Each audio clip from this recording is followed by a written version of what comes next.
Reports continue to pour into the office of the Gazette, giving eyewitness accounts of the new and more daring raids on the ranches in this territory. But some are even perpetrated in broad daylight, displaying a bold that indicates the outlaw and not the law enforcers are in command of this territory.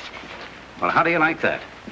How much longer is the government going to let this go on before it sends out a troop of cavalry? They never do nothing until it's too late to do any good. Well, I say we should string them up. Well, that's a good idea, Frank, but there's one little thing that you're overlooking.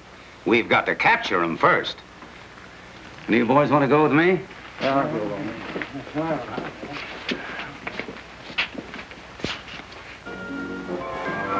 The outlaws stopped at nothing and used every shady trick in the book, even to inciting the Navajos and Sioux Indians with liquor, then turning them loose on helpless citizens in one end of the town while they looted and plundered in another part.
Men were brought in to quell this wild country.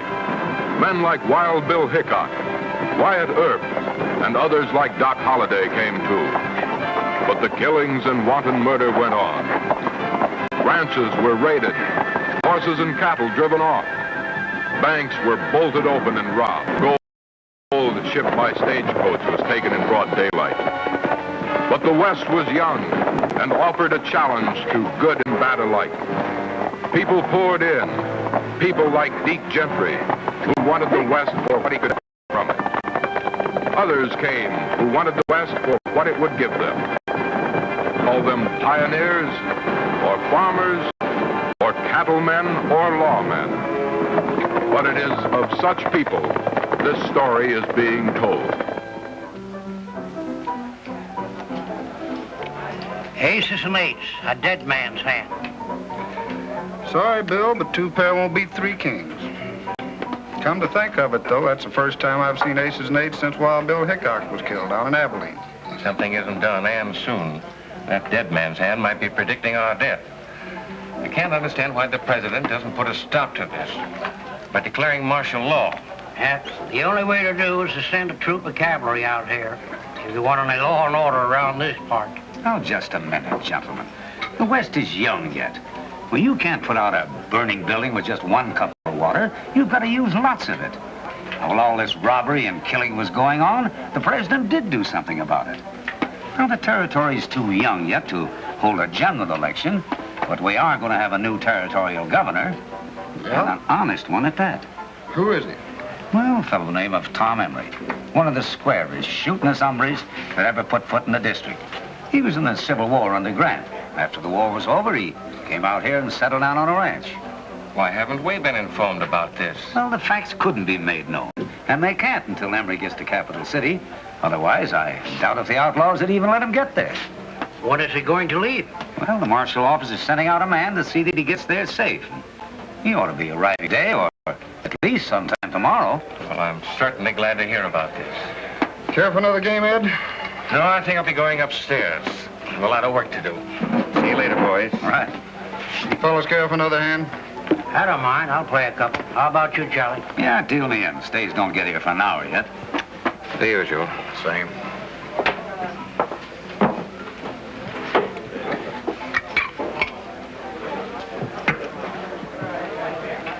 Beat it.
That must be Marshal.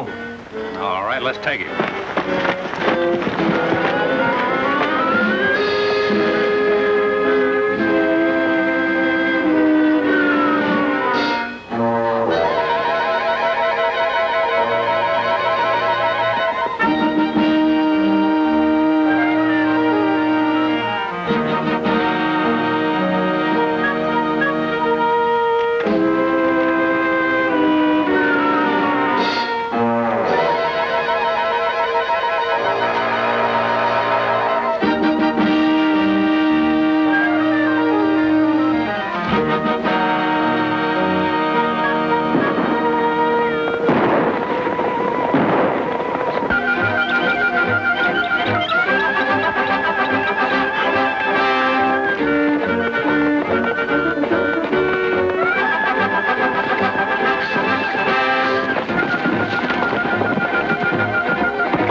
Marshal. Yeah, he won't be doing no more riding for a while.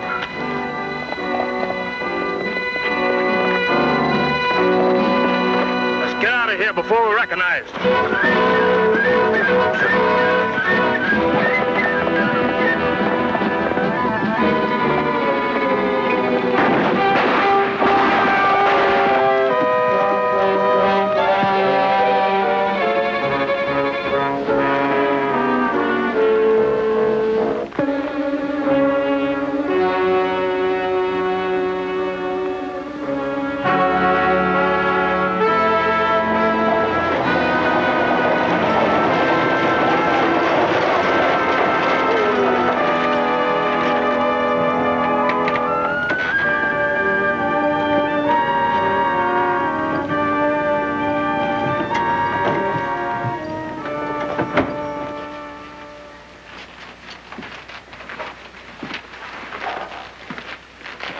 $5, $10, $15, $20.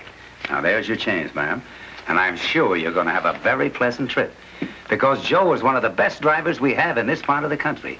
And he always takes special care when he has ladies in the coach. I'll take the bag. No, never mind that. We'll take care of it for you. Thank you. You're welcome. Goodbye, ladies.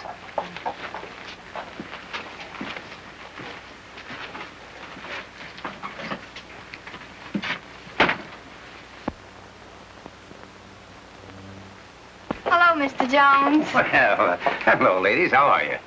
How long will it take us to get to Bodie? Well, it shouldn't take over 4 or 5 hours. They're putting a fresh team on the coach now. It's been over a year since my sister and I have been home. We're mighty anxious to be on our way. Howdy, Charlie. Well, hello, Joe. This is our driver, Joe. How do you do? You got any passengers for me? Yes, I have, and they're all women, too. So you got to drive mighty careful on this trip, Joe. We'll be ready to go in a minute if you want to go out and get aboard the coach. Oh, thank you, driver. Come along, Sue.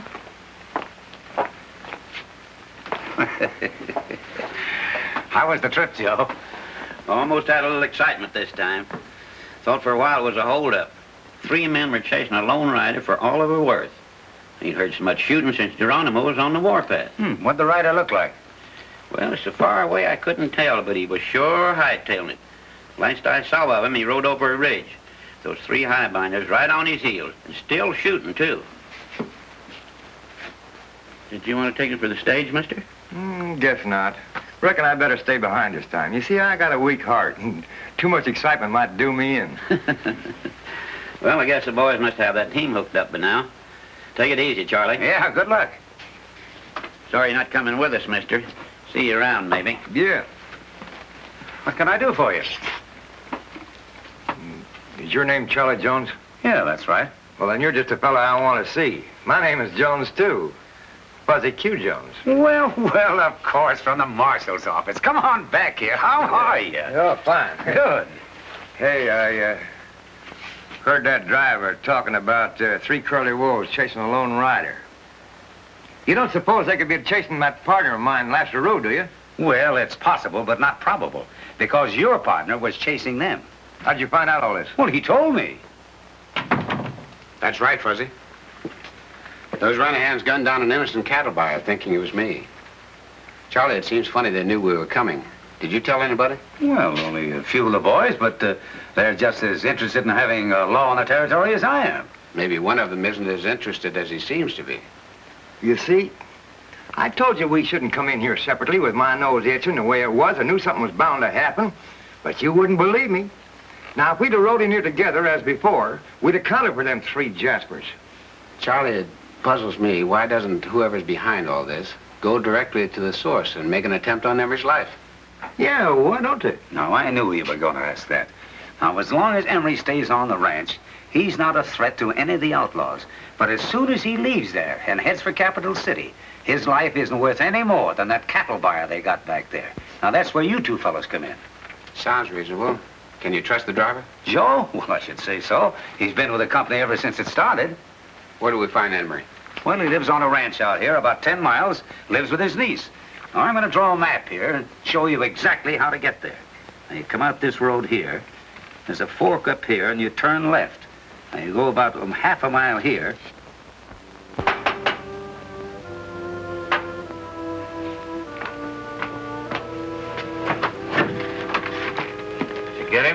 we got somebody, all right.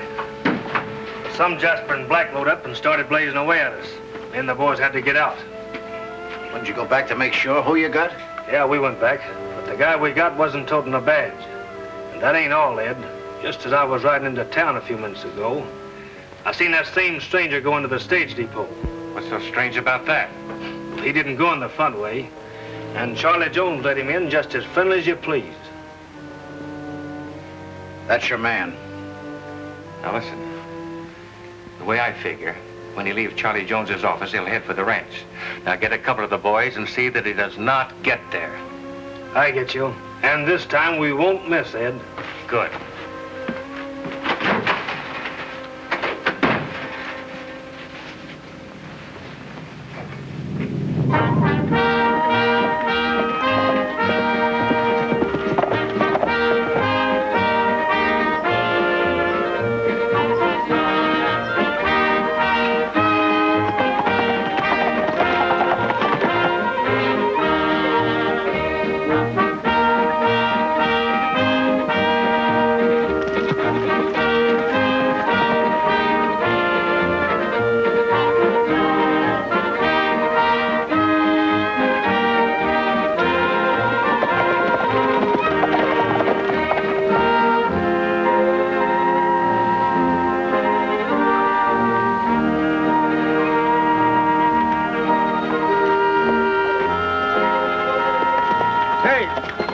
Wait a minute. What's the matter, Fuzzy? Your nose bothering you again? Oh, it tickles. You know that means trouble. You and your hunches. We better get a move on. It'll be dark in an hour. You know my nose just ain't itching for nothing. Well, maybe you're right. We'll split up. You ride the ridge, and I'll stay on the pass. Meet you on the other side.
Finish him off. Turn him loose, and I'll get him on the run.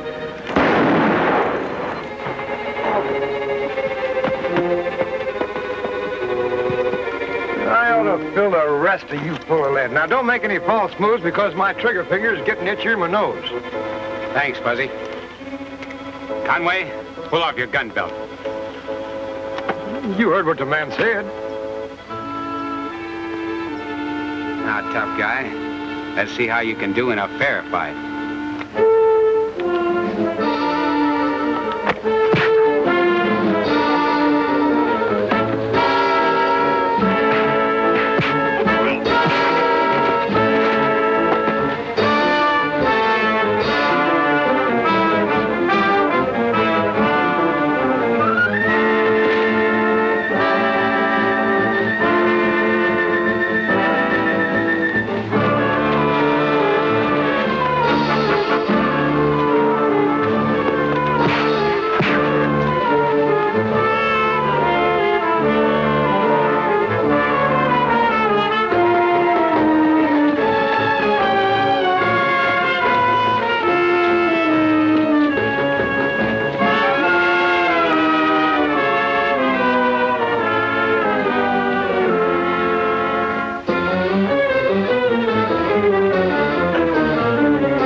Now get this, Conway.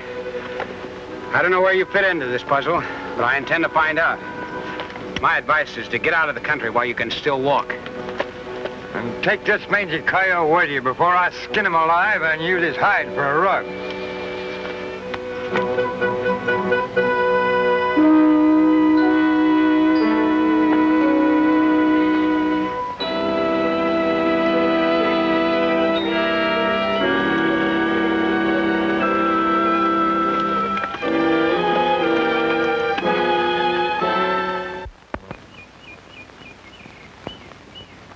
And that's the story, Marshal.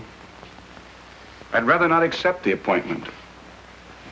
But inasmuch as my old commander has requested it, I can't refuse him.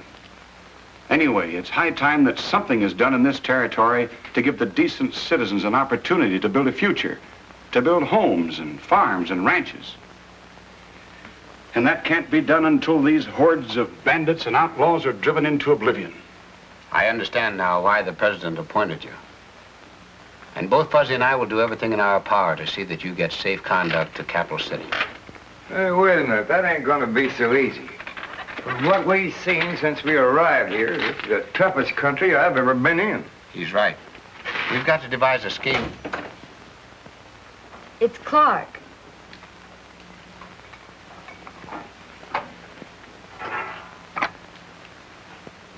It's all right, Marshal.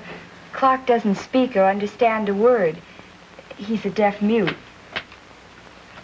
My uncle keeps him here because he feels sorry for him. It seems he was injured during the Civil War.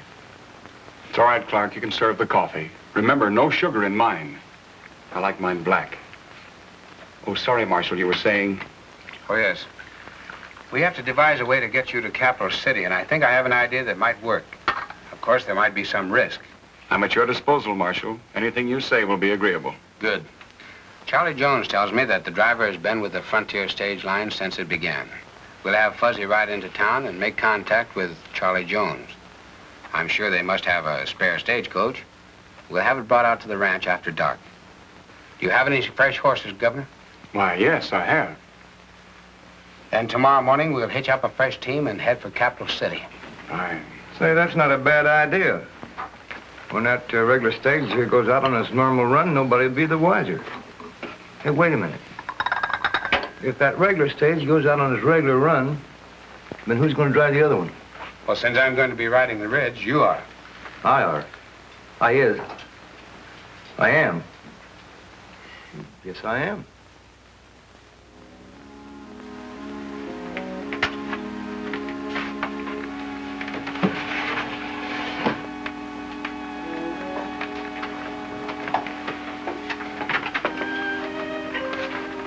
Anything more? That's all there was to it. The marshal and the new governor will leave at dawn. It's pretty slick, Ed. You know that marshal is no fool. You're right, he's no fool. And he's not dealing with fools either.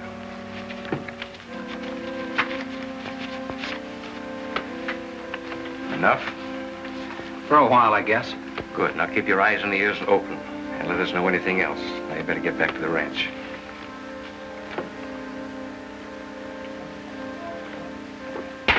See you later, fellas. Well, what have you got on your mind, Ed? We'll stagger the boys along the capital city route in threes and fours. If it gets too hot for one bunch, the other can take over. That ought to make it a real thundering trail. And I hope that marshal's riding with them. Yeah, it ought to prove pretty interesting.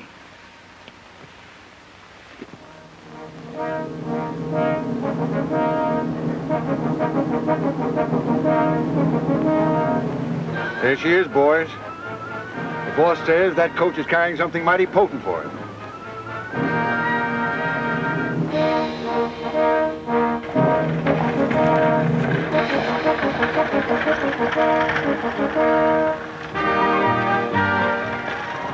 So far, so good. That's what I'm afraid of, Betty Jo. Things are going a little too easily. I wonder where Lash is. He's probably an outrider, An outrider. scouting the hills to see what's ahead of us. He's a good man, that LaRue. Don't you think so, Betty Jo? I'm afraid I'll have to agree on that score.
fire those fellas.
Let's get out of here before we get a dose of the same.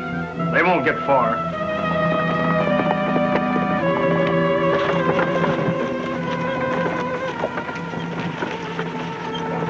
Well, we sure took care of them, didn't we? We sure did, Fuzzy. But I have an idea we're going to run into some more of them up ahead.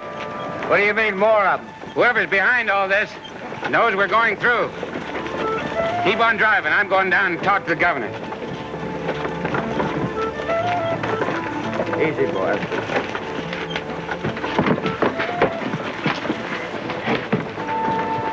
Good work, Lash. Thanks. But I think we're in for more of the same. Well, shouldn't we turn back then? It's up to your uncle. What do you say, Governor? I say keep pushing ahead. There's a possibility we might get through. We can always turn back. Don't you think that'll be dangerous? I don't think they'll give us any trouble if we have to turn around and head for the ranch.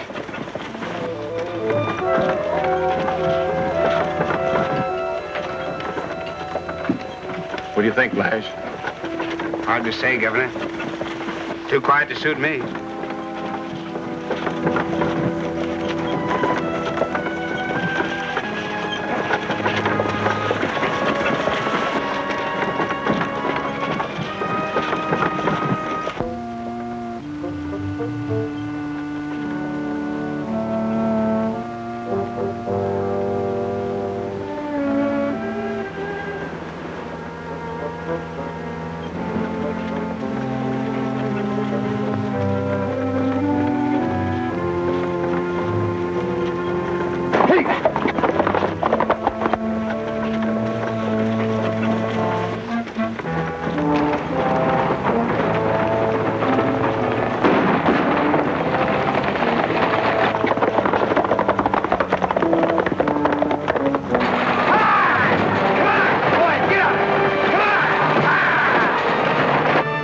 Here they come. Move over, Governor.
say this, Governor, but even if we get those outlaws back there, I think there'll be 100 more ahead of us.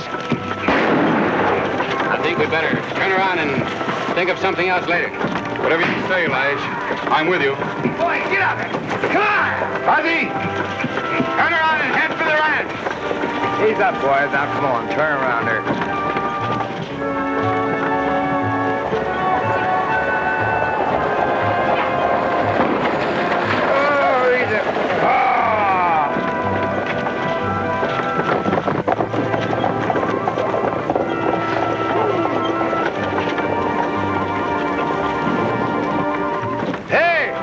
Turn back. What do we do now? Well, first of all, we'll get you folks back to the ranch. Then I have an idea I'll tell your uncle about. It might work.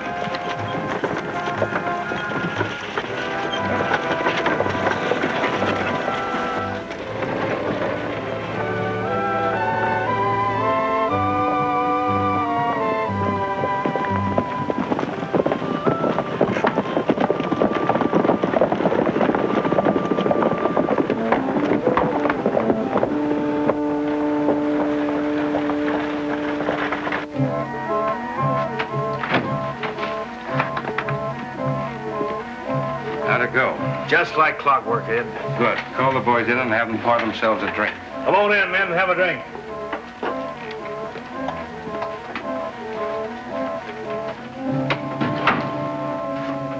Go ahead. The guy didn't have a chance. They got a couple of our boys, but when the second bunch piled into them, they turned around and started back for the ranch. Are you sure they went back? Yeah, Conway and I trailed them along the ridge and watched that stagecoach go right back to the ranch. They got back all right. What's the matter with you? I stuffed one of their slugs in the shoulder. Not too bad. Well, I don't see why we shouldn't celebrate the first round. What do you mean, the first round? You don't think Emery's going to stay at the ranch, do you? If you do, you're dumber than I thought you were. As long as he has those two marshals over there, they're going to make another attempt to break through. Well, I wouldn't worry about that too much. If they try to run that stagecoach through again, they're just going to get another dose of the same thing. Yeah, maybe three of them. Just say the word, Ed. Conway. Now get this and get it straight. Tom Emery is no ordinary henchman. And that marshal's no fool either. If they do make an attempt to go back to Capital City, they'll take a different route. I think Ed's got a point there. You bet I have. And just because we won the first round doesn't mean we're going to sit back and congratulate ourselves. Now listen, Conway, you make tracks fast. Get out to the ranch and bring Clark back here. I want to find out what they're planning. All right, get going. I got you, boss. All right, men, come on. Okay. You round up the rest of the boys who are on that route and get them back into town. But, Ed, do you think it's safe to leave that trail unguarded? Of course, they're too smart to go back the same way. Conway will be back pretty soon with some information. Then we'll know what his honor the governor intends to do. By the way, you better let a doctor patch you up. Yeah, maybe you're right.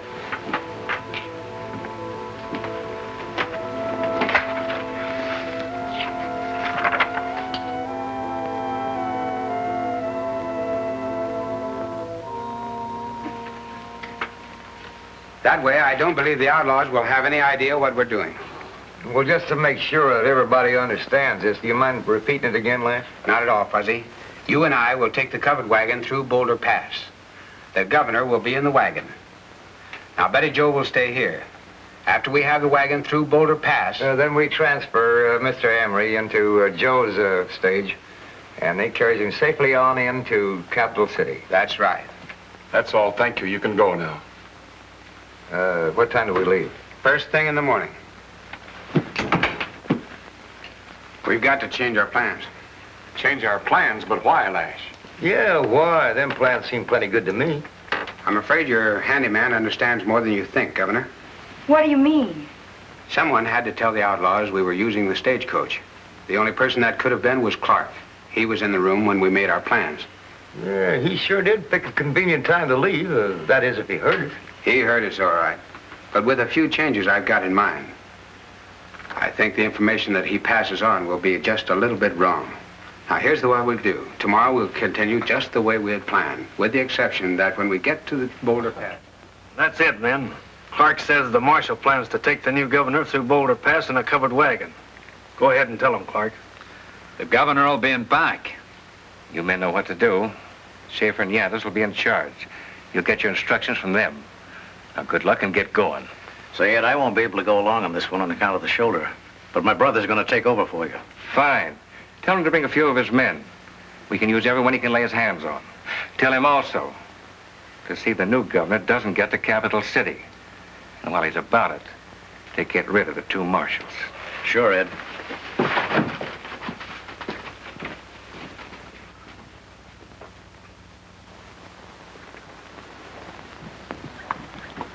They're on their way. No guard. Good. Yantis, your men know what to do. Right. Now remember, men, when they get through the path, if they give you any trouble, let them have it. Okay.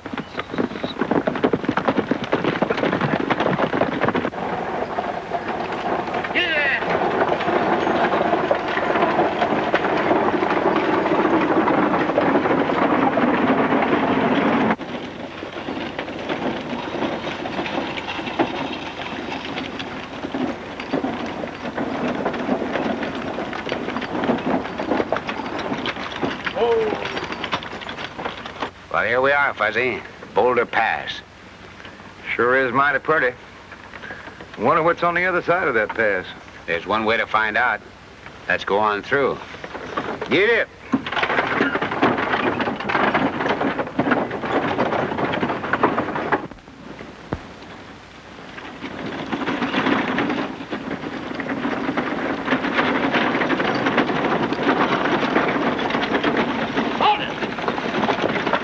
All right, boys, let him have it.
And see if I can get myself an outlaw hide for a rug.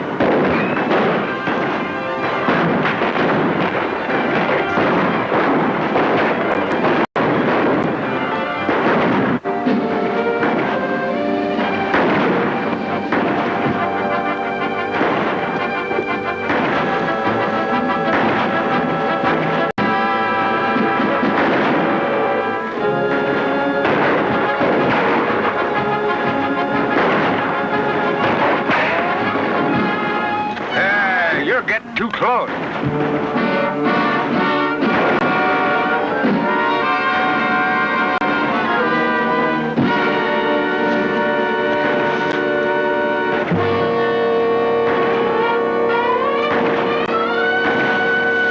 losing all my men, Schaefer. I'm going to get out of here.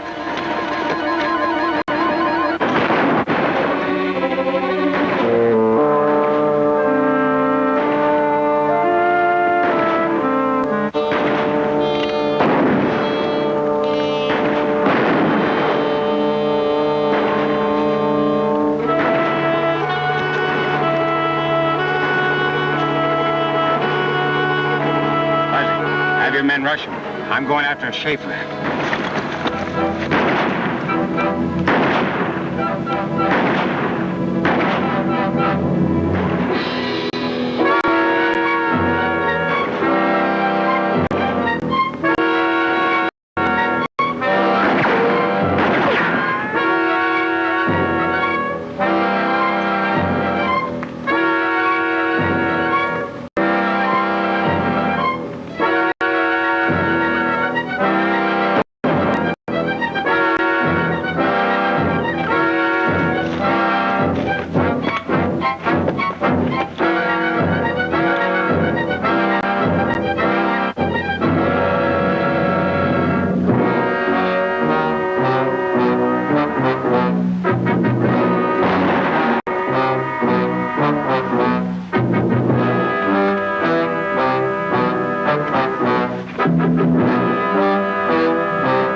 You say that Ed West is behind the whole thing? That's right.